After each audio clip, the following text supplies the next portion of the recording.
Hello and welcome sports গল্পওয়ালাতে। আজ এই ভিডিওতে আরও একটা আপনাদের রেকর্ড স্ট্যাট জানাবো।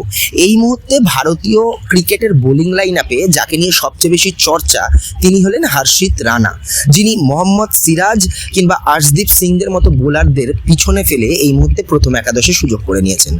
ভারতের সাথে বাংলাদেশের চ্যাম্পিয়ন্স ট্রফির প্রথম ম্যাচেই তিনি খেলেছেন এবং দারুণ পারফরমেন্স করেছেন, এবং তার সাথে সাথে সেই প্রথম ম্যাচে মানে আইসিসি টুর্নামেন্টের ডেবিউ ম্যাচেই তিনি একটি দারুণ রেকর্ডও তৈরি করেছেন। কি সেই রেকর্ড সেটাই আজ বলবো। তিনি এর আগে টেস্ট, টি20 এবং ওয়ানডে মানে অস্ট্রেলিয়ার এগেনস্টে অস্ট্রেলিয়ার ঘরের মাটিতে টেস্ট এবং তার সাথে সাথে ইন্ডিয়াতে ইংল্যান্ডের এগেনস্টে টি20 এবং ওয়ানডে সবকটি ফরম্যাটেই ডেবিউ ম্যাচে 3টি করে উইকেট নিয়েছিলেন, এবং তার সাথে সাথে আইসিসি টুর্নামেন্টের ডেবিউ ম্যাচ মানে বাংলাদেশের সাথে আইসিসি চ্যাম্পিয়ন্স ট্রফির প্রথম ম্যাচেও কিন্তু তিনি 3টি উইকেট নিয়েছেন। তার মানে তিনি তার সমস্ত ডেবিউ ম্যাচে এখন অবধি 3টে করে উইকেট নিয়েছেন, যেই রেকর্ড এই মুহূর্তে আর কোনো ভারতীয়র আছে বলে আমার জানা নেই। যদি ভালো লাগে ভিডিওটা কমেন্টস করে জানাবেন। Thank you.